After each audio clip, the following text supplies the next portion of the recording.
Good morning, everybody. I am accompanied by this pine cone someone left, so it feels good to see the run club grow. Today's message will be about doubt, so I'm pretty excited about that, and it's what to do with it.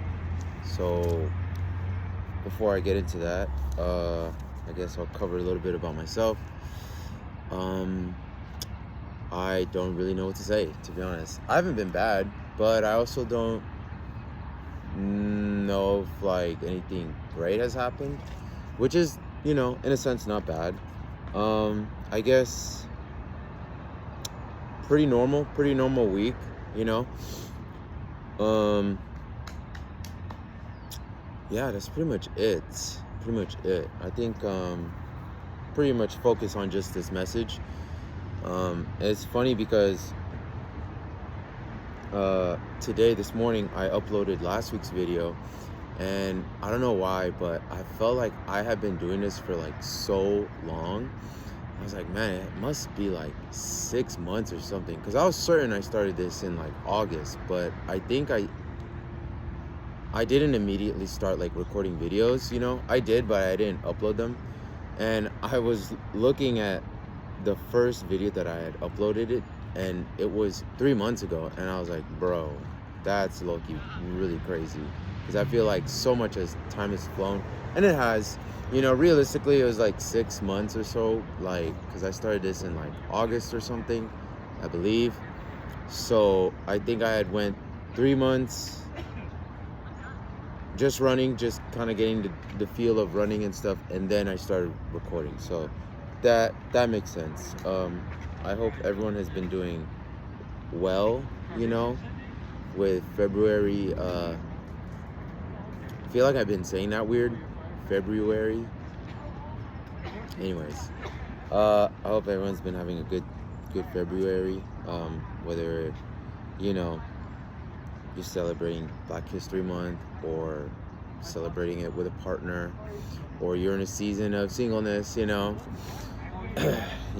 with your pine cone, like some people. Anyways, let's just jump into it. Doubt. Honestly, I'm really excited to talk about this because let me tell you, I don't think anyone has ever doubted God as much as me.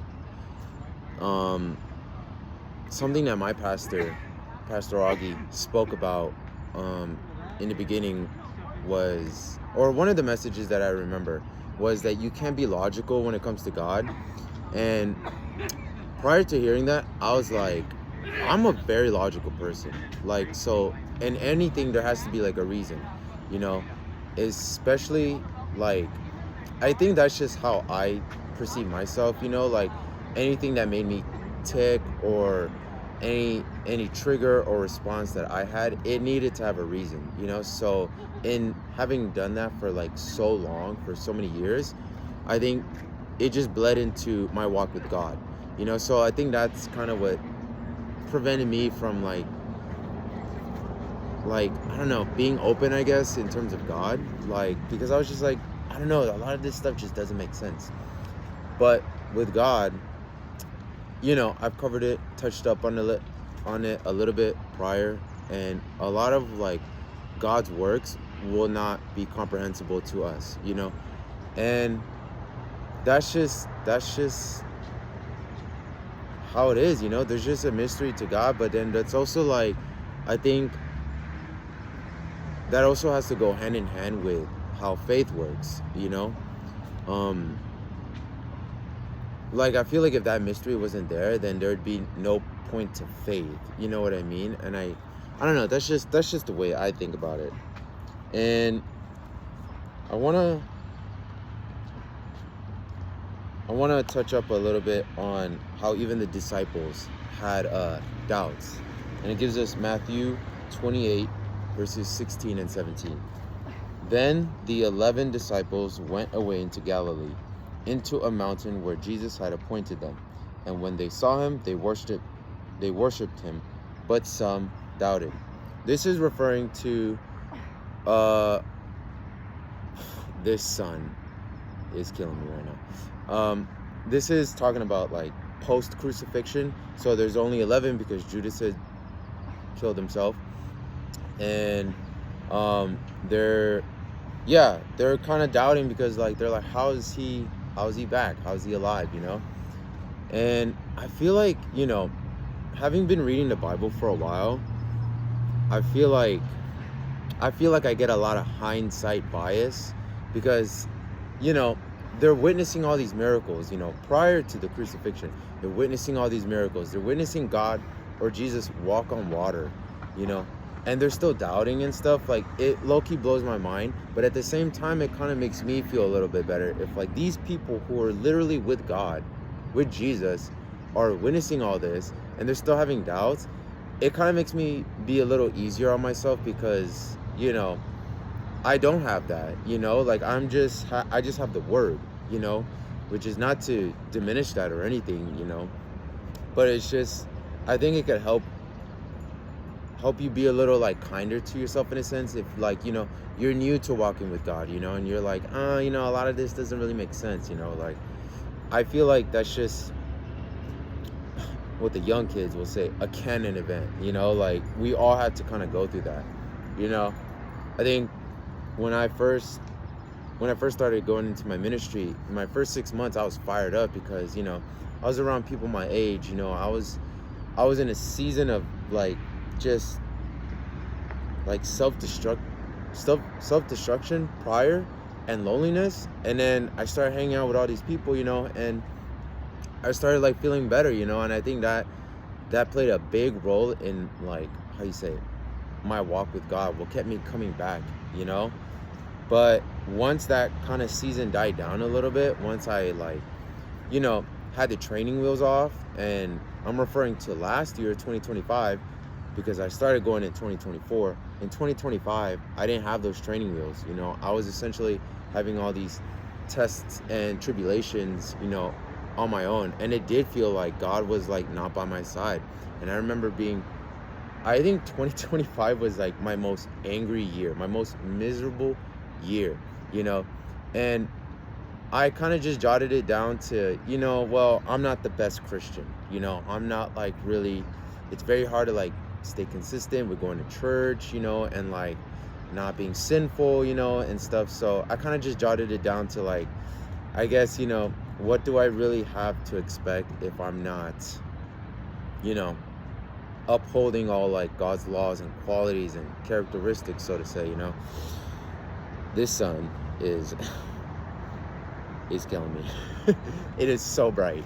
But yeah, I think that was necessary though, and in a way, looking back, I'm grateful that I did go through that. That's not to say that during that time I was not miserable. I wasn't like, thank you God for all that, I was like, at the same time, I was like, God, please make me stronger, make me, wiser and stuff. He gave me those challenges, and I kept praying for those challenges, because I did want it to ultimately make me stronger. But it wears you down, and especially if you're guilty of having such a prideful heart, it'll really make you learn a lot about yourself, So I had a lot of doubts, I had a lot of doubts on, man, I don't know if I can keep going to church. I don't know if like this is for me, but when I was trying to delve back into a life of sin, quote unquote, it was kind of like, the best example I could put is like when I was first dieting and I was kind of like locked in with it. I remember my first time having like McDonald's for the first time in a while, after having been consuming just like good whole foods for a while. And I remember it just did not hit like at all.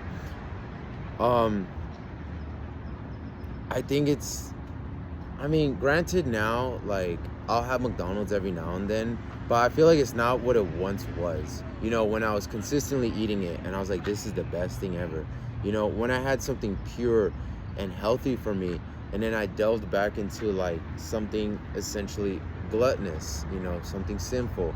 It did not hit at all, it was as if God just had a hold on me and he wouldn't let go of me, essentially spiritually wise,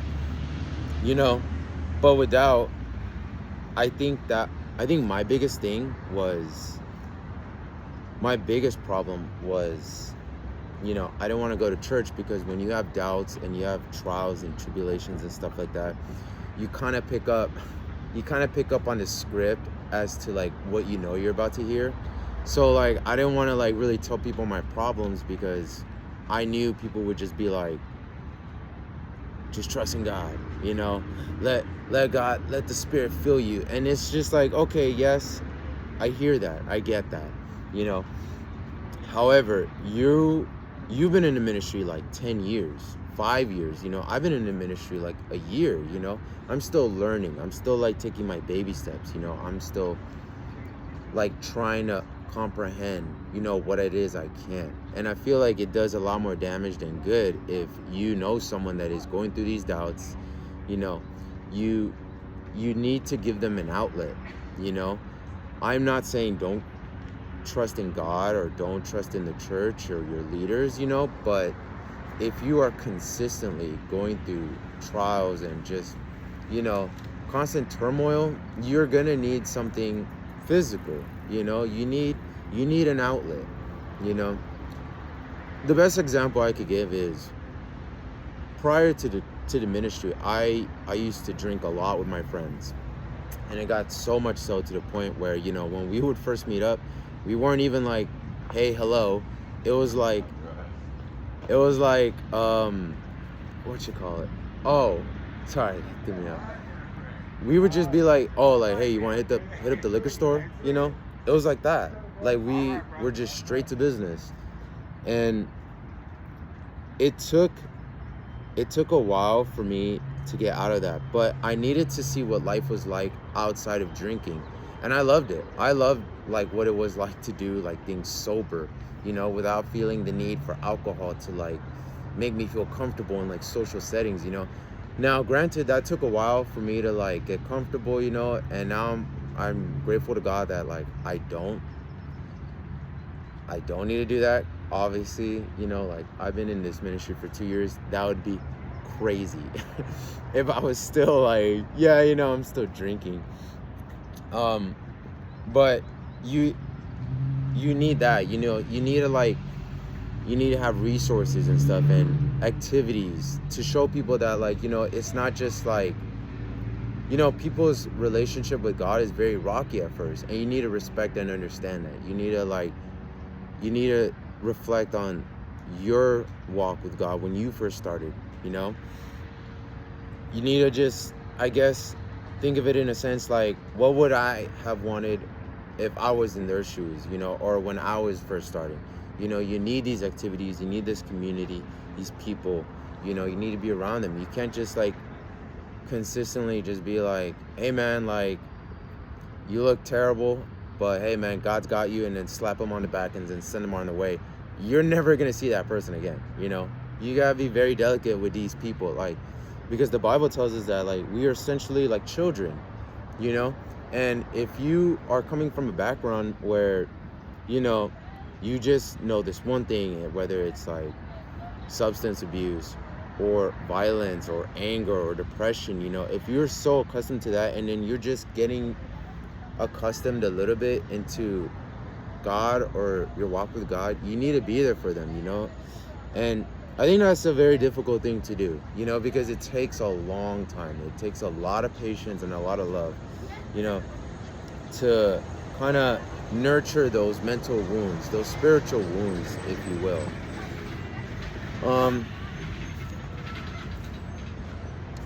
Let's see.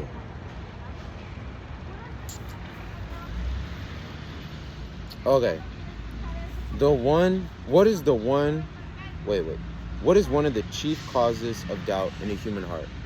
Pride.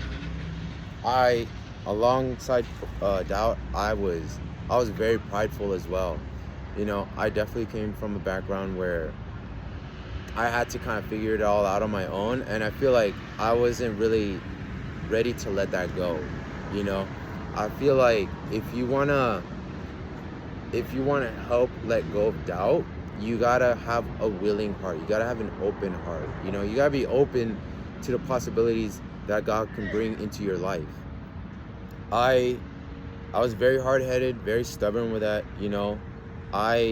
It was very hard to let go of pride. Even now, you know, like, it's a lot better than what it used to be, but even now, like, I still feel those remnants, you know, like, I still struggle a little bit with pride, you know. Maybe I'm not, like, outwardly expressing it all the time, but internally, I for sure am feeling it, you know. And that doesn't make me any better than someone that outwardly expresses it. You know what I mean? I think you gotta really, really be honest with yourself, you know, like when you need help, you know. And I feel like that's a difficult thing for a lot of people to do, you know. It's like being honest with themselves. I was honest with myself. I was honest with God, you know, because with God you can't hide anything. So I was just like, yeah, you know, God, like I'm inadequate without you. You know, I tried it on my own and I felt terrible. I felt literally like sickly. I felt spiritually sick. So I need your help. You know, I can't do this without you. And it's not gonna happen right away. You know, it's not gonna happen overnight. It's not gonna, you know, be like you find it under your Christmas tree like the next day. It's not gonna be like that. You have to be consistently giving it work, you know. And I feel like that's something that people mistake. I feel like where they'll just pray, but then they won't do anything about it, you know. You have to understand and be grateful that God gave us this body, God gave us this mind, God gave us this world, you know. Like, look where I'm at now, you know. Like, it's a beautiful day, you know. Granted, the sun is very hot, but I'm very grateful, you know. It's nice. I'm able to, you know, do my run and stuff. And granted, that's not the case for everybody. And I feel for those people, and I want to pray for those people, you know. But if you're not in that situation, then, you know, you need to do what it is you can, you know. That's all we can do, you know. I get it. Like, I mean, that's a whole other topic. I don't want to get too deep into that in terms of people that are, like, you know, sick and aren't blessed the way others are, you know. Like, I'll do another lesson on that, but I want to just stick to this for now. Let's see. Okay. What effect does pride have on our ability to understand spiritual things? And it gives us 1 Timothy chapter 6, verse 3 and 4. If any man teach otherwise, and consent not to wholesome words, even the words of our Lord Jesus Christ, and to the doctrine which is according to godliness, he is proud, knowing nothing, but doting about questions and strifes of words, whereof cometh envy, strife, railings, evil surmisings. All right. This is on me. I should have gotten my new international version. Instead, I'm reading the King James version. Not even the new King James version. The original King James version. And it gives us a note. A certain pride is mingled with the study of Bible truth by some Christians, so that they feel impatient and defeated if they cannot explain every portion of Scripture to their own satisfaction. It is too humiliating to them to acknowledge that they do not understand the inspired words.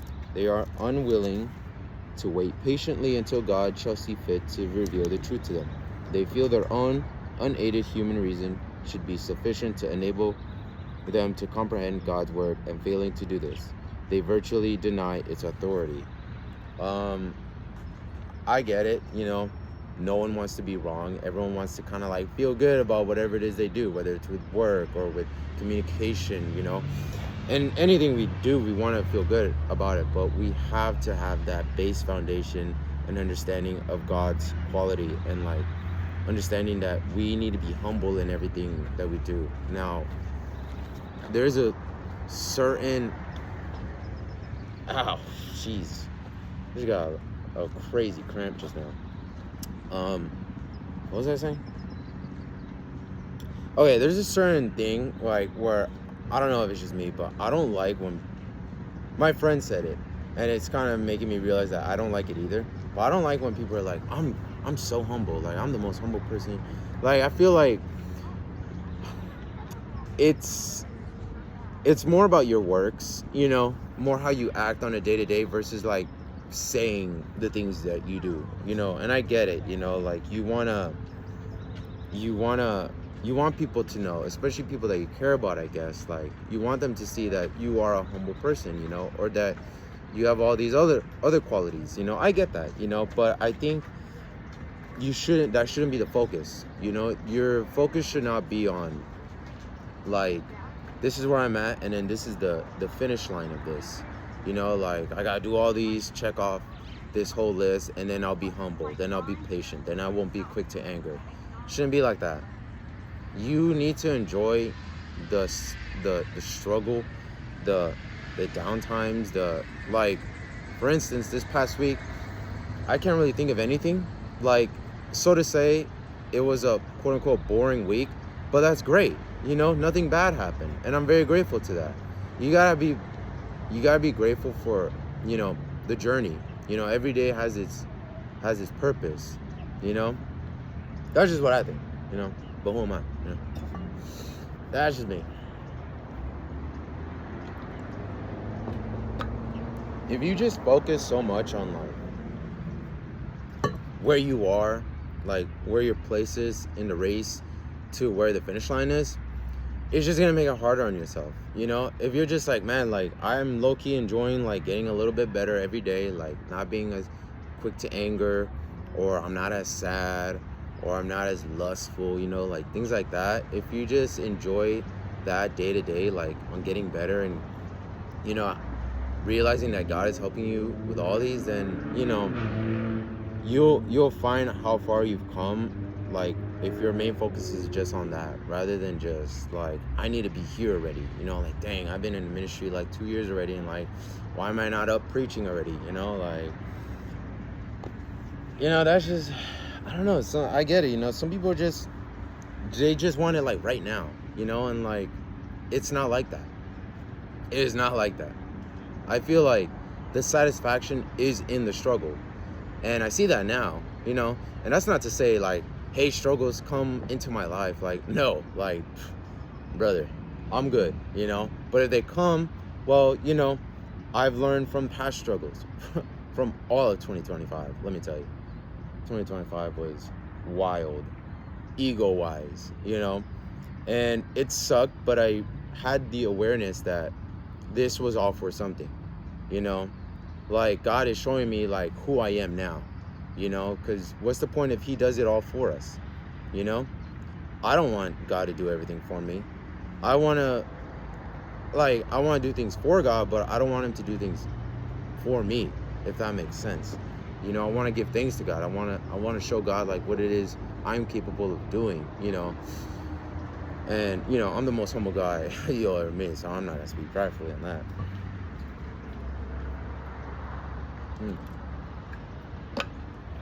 But I think that's just something that like a lot of people, like, you know, like I'm taking a life group right now with my with Reverend Rick. Okay, I'm taking a life group right now, and I think back to like one time when, you know, we were talking spiritually about like, so it's a life group revolving around loss, and I remember just thinking in one of the services that like, to a lot of people, God doesn't exist until something bad happens. You know, God doesn't exist when, you know, you're enjoying your morning coffee, or when you got to work on time, or like when you're seeing your friends or your family. Let me tell you, thank God for this tree right here. That is such a big help. God only exists when like there's famines and there's wars and, you know, there's death, and it's just like, brother, okay, you need to relax, okay? Like, there has to be a duality, okay? Like, you can't just consistently be blaming God for everything. Like, I think that's just corny. I think it's lame. I don't think you're tough, you know? I think that's honestly, frankly, stupid. Like, that's a stupid perspective. You know, if you're just like, God is causing all this, God is causing, like, brother, God did not make you late. God did not cause this traffic, okay? You need to relax, all right? Manage your time a little bit better, okay? You can wake up a little bit. Honestly, I think people just gotta be a little honest with themselves. You know what I'm saying? You know, I think, I don't know. I just don't like when God is just the blame for everything, you know, but he's not being given thanks for like the thing, like oxygen, for instance. You know, imagine God was just like, like a light switch, like taking away your. I think back to this one video. I swear, you guys need to see it. It's like, I think this Texas warden. He's such a savage.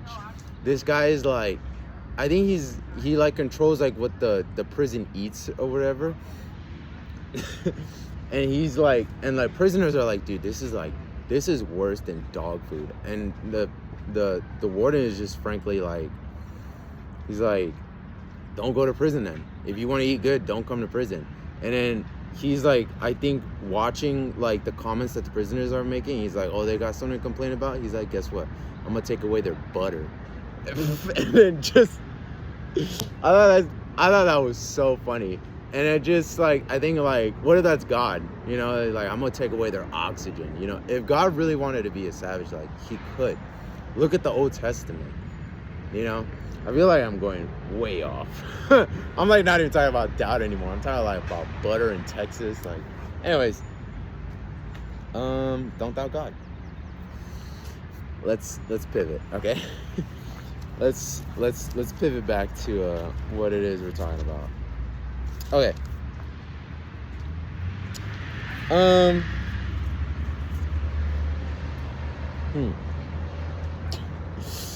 I gotta watch that video again. That was so funny. Okay. Yeah. Anyways. Just, you know, have a change in attitude. You know, be open. You know, don't let, you know, we live in a world where God is consistently mocked and, you know, people make you feel bad for being a Christian or for reading your Bible. You know, that's the world we live in, you know, and it's natural to have doubt, you know, but it's in being consistent. It's in showing up every day, you know, and don't let yourself feel bad if you're just like, nah, like, I don't want to go to church. I don't want to go to this life group, you know, like, I don't want to read my Bible. Like, have a system, you know, have a routine, have a good, how do you say? Have a good community, you know, that'll lift you up. You know, have a community where you'll be able to lift each other up where you guys are falling short, you know. That's very important. You know, doubt is very normal. I've been in the ministry 2 years, and even I'm not gonna say I'm not sure, because God can do anything, but it's just like, you know, I'm like losing my train of thought. I'm sorry, I'm very tired today. Just stay consistent. Just show up. Like, you know, when you show up when it's hard, that's when it matters most. You know, I mean, I myself, I almost stopped going to church multiple times, but I didn't, you know, and I'm very grateful that I didn't, you know. But I feel like if I didn't go through that, I would have folded eventually in the future. So, you know, I'm glad, in a sense, I'm glad that I was able to get past those, you know, sufferings, if you will. That's pretty much it. You know, if you have doubt, you know, or if you know someone that has doubt, you know, offer what you can. Don't just pat them on the back and be like, God's got you, and then send them on their way. I promise you that does much more harm than good. You know, I'm not discounting God or his words, but we as people, we're like children. You know, we're gonna have our doubts, we're gonna have our shortcomings. You know, we gotta be patient when it comes to doubt, because it says in the Bible, we will not comprehend. Like, a lot of what God does is incomprehensible even today. Like, you know, like, a lot of stuff just doesn't, like, no one just walks on water, okay? No one just does that, okay? It's incomprehensible. You know what I'm saying? So yeah, anyways, read your word. I hope everyone's doing great, having a great February, and until next time, peace.